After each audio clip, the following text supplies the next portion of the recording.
ಜನರ ಜೀವನ ಹಾಳು ಮಾಡ್ತಾ ಇರೋ ಮೋದಿ ಸರ್ಕಾರ 8 ವರ್ಷ ಕಳೆದು ಹೋಯಿತು. ಮೋದಿ ಸರ್ಕಾರ ಕ್ಷಮೆ ಕೇಳಲೇಬೇಕಲ್ವಾ? ಮೋದಿ ಸರ್ಕಾರ ಯಾಕೆ ಸೈಲೆಂಟ್ ಆಗಿದೆ?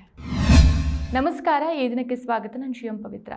ಭಾರತದ ನ್ಯಾಯ ವ್ಯವಸ್ಥೆಯಲ್ಲಿ ವಿಶೇಷವಾಗಿ ಭಯೋತ್ಪಾದನೆ ಸಂಬಂಧಿತ ಪ್ರಕರಣಗಳಲ್ಲಿ ಮುಸ್ಲಿಂ ಸಮುದಾಯದ ವ್ಯಕ್ತಿಗಳನ್ನು ಆರೋಪಿಗಳನ್ನಾಗಿ ಮಾಡಿ ದೀರ್ಘಕಾಲ ಬಂಧನದಲ್ಲಿ ಇರಿಸಿ ನಂತರ ಖುಲಾಸೆಗೊಳಿಸುವಂಥ ಘಟನೆಗಳು ಹೆಚ್ಚುತ್ತಾ ಇದೆ. ಇತ್ತೀಚಿನ ಅಕ್ಷರಧಾಮ ದೇವಾಲಯದ ದಾಳಿ ಪ್ರಕರಣದಲ್ಲಿ 3 ಮುಸ್ಲಿಮರ ಖುಲಾಸೆ ಇದಕ್ಕೆ ಇತ್ತೀಚಿನ ಉದಾಹರಣೆ. ಆದರೆ ಈಗ ಇನ್ನೊಂದು ಪ್ರಕರಣ. 7 ವರ್ಷಗಳಿಗೂ ಹೆಚ್ಚು ಕಾಲ, ವಾಸ್ತವದಲ್ಲಿ 8 ವರ್ಷಗಳ ಪೂರ್ಣಾವಧಿ ಜೈಲಿನ ಗೋಡೆಗಳ ನಡುವೆ ಕಳೆದ ನಂತರ ದೆಹಲಿ ಪಟಿಯಾಲ ಹೌಸ್ ನ್ಯಾಯಾಲಯದ ಹೆಚ್ಚುವರಿ ಸೆಷನ್ಸ್ ನ್ಯಾಯಾಧೀಶ ಅಮಿತ್ ಬನ್ಸಾಲ್ ಅವರು ಮಾರ್ಚ್ 19ಕ್ಕೆ 2 ಯುವಕರನ್ನು ಖುಲಾಸೆಗೊಳಿಸಿದ್ದಾರೆ. ಆರೋಪಿಗಳು ಜಮ್ಶೀದ್ ಜಹೂರ್ಪಾಲ್ ಮತ್ತು ಪರ್ವೇಜ್ ರಶೀದ್.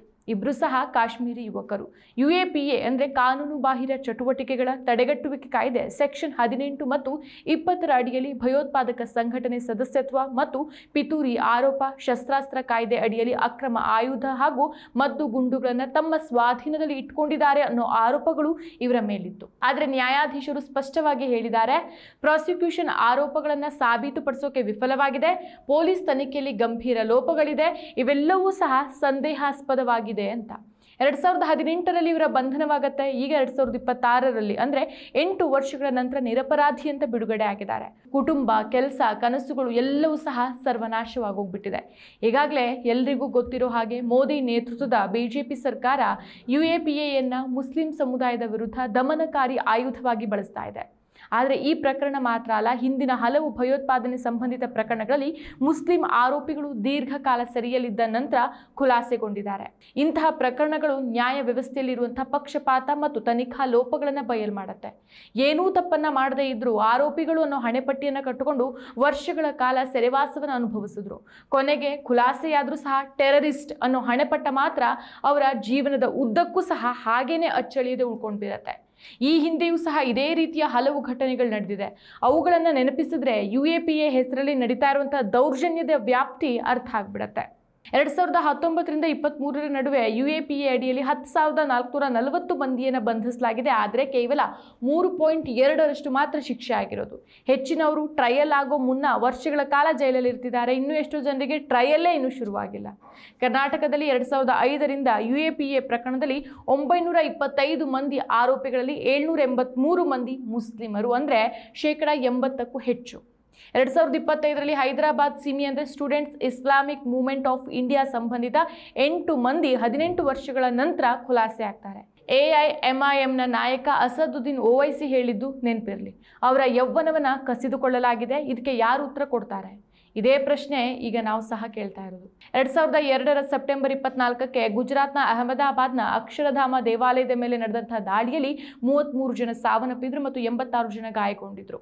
ಈ ಪ್ರಕರಣಕ್ಕೆ ಸಂಬಂಧಿಸಿದಂತೆ ಬಂಧಿಸಲ್ಪಟ್ಟ 3 ಮುಸ್ಲಿಮರಾದ ಅಬ್ದುಲ್ ರಶೀದ್ ಸುಲೇಮಾನ್ ಅಜ್ಮೇರಿ, ಮೊಹಮ್ಮದ್ ಫಾರೂಕ್, ಮೊಹಮ್ಮದ್ ಹಾಫೀಜ್ ಶೇಖ್ ಮತ್ತು ಮೊಹಮ್ಮದ್ ಯಾಸೀನ್ ಅವರನ್ನ ಇತ್ತೀಚೆಗೆ ಅಹಮದಾಬಾದ್ನ ವಿಶೇಷ ಭಯೋತ್ಪಾದನಾ ತಡೆ ಕಾಯ್ದೆ ನ್ಯಾಯಾಲಯ ಖುಲಾಸೆಗೊಳಿಸಿದೆ.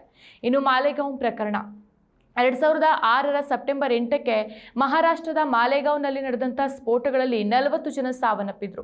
9 ಮುಸ್ಲಿಂ ವ್ಯಕ್ತಿಗಳನ್ನು ಬಂಧಿಸಿ ಸಿಮಿ ಸದಸ್ಯರು ಅಂತ ಆರೋಪಿಸಲಾಯಿತು. ಇವರು 10 ವರ್ಷಗಳ ಕಾಲ ಸೆರೆಯಲ್ಲಿದ್ದರು. 2016ರಲ್ಲಿ ಸೆಷನ್ಸ್ ಕೋರ್ಟ್ ಇವರನ್ನ ಸಾಕ್ಷ್ಯಗಳ ಕೊರತೆ ಅಂತ ಉಲ್ಲೇಖಿಸಿ ನಿರ್ದೋಷಿಗಳು ಅಂತ ಬಿಡುಗಡೆ ಮಾಡುತ್ತೆ. ಇನ್ನು ಮಕ್ಕಾ ಮದಿನಾ ಸ್ಫೋಟ 2007ರ ಮೇ 18ಕ್ಕೆ ಹೈದರಾಬಾದ್ನ ಮೆಕ್ಕಾ ಮದಿನಾದಲ್ಲಿ ನಡೆದ ಸ್ಫೋಟದಲ್ಲಿ 14 ಜನ ಸಾವನ್ನಪ್ಪಿದ್ರು. 4 ಮುಸ್ಲಿಂ ವ್ಯಕ್ತಿಗಳಾದ ಶೋಯಬ್ ಜಗೀರ್ದಾರ್, ಅಬ್ದುಲ್ ನಯೀಂ, MD ಇಮ್ರಾನ್ ಖಾನ್ ಮತ್ತು ಸೈಯದ್ ಇಮ್ರಾನ್ ಅವರನ್ನು ಬಂಧಿಸಿ ಹುಜಿಗೆ ಸಂಬಂಧಿಸಿದಂತೆ ಆರೋಪಿಸಲಾಯಿತು. ಅವರು 7 ವರ್ಷಗಳ ಕಾಲ ಸೆರೆಯಲ್ಲಿದ್ದರು. 2014ರಲ್ಲಿ ಸೆಷನ್ಸ್ ಕೋರ್ಟ್ ಅವರನ್ನು ಖುಲಾಸೆಗೊಳಿಸುತ್ತೆ, ಆರೋಪಗಳನ್ನು ಬೆಂಬಲಿಸುವ ಸಾಕ್ಷ್ಯಗಳು ಇಲ್ಲ ಅಂತ ಹೇಳಿ.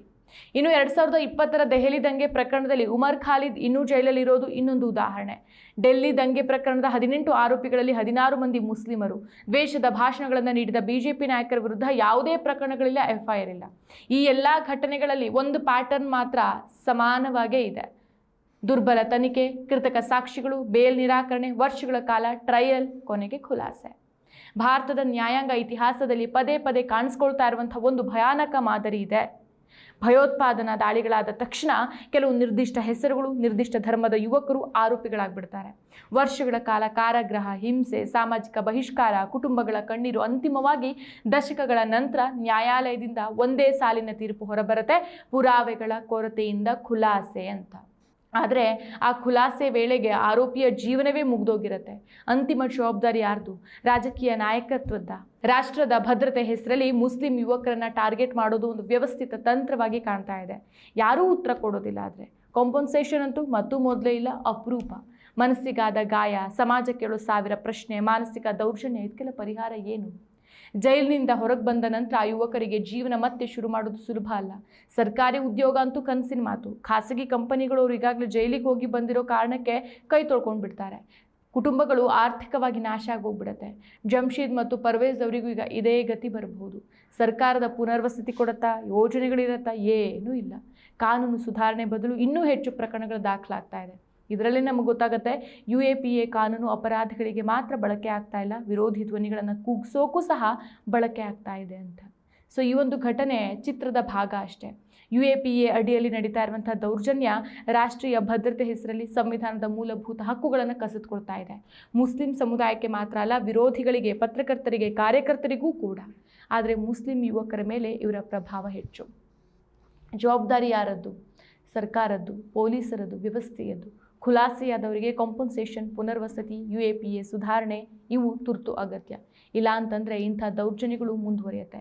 ಜಮ್ಶೀದ್ ಮತ್ತು ಪರ್ವೇಜ್ ಅವರ ಖುಲಾಸೆ ಸಂತೋಷದ ಸುದ್ದಿಯೇ, ಆದರೆ ಅದು ಒಂದು ದೊಡ್ಡ ವ್ಯವಸ್ಥೆಯ ವೈಫಲ್ಯವನ್ನು ಮುಚ್ಚುವ ಮುಸುಕು ಮಾತ್ರ.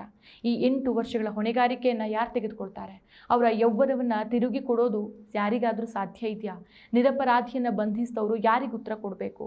ಕಳೆದು ಹೋದ 6 ವರ್ಷ, 10 ವರ್ಷ, 15 ವರ್ಷಗಳಿಗೆ ಪರಿಹಾರವನ್ನು ಯಾರು ಕೊಡ್ತಾರೆ? ಮತ್ತಷ್ಟು ವಿಶೇಷ ವಿಡಿಯೋಗಳನ್ನು ನೋಡಲು ಮತ್ತು ಹೊಸ ವಿಡಿಯೋಗಳ ಬಗ್ಗೆ ತಿಳಿಯಲು EDina.com ಯೂಟ್ಯೂಬ್ ಚಾನೆಲ್ ಸಬ್ಸ್ಕ್ರೈಬ್ ಮಾಡಿ ಮತ್ತು ಬೆಲ್ ಐಕಾನ್ ಕ್ಲಿಕ್ ಮಾಡಿ.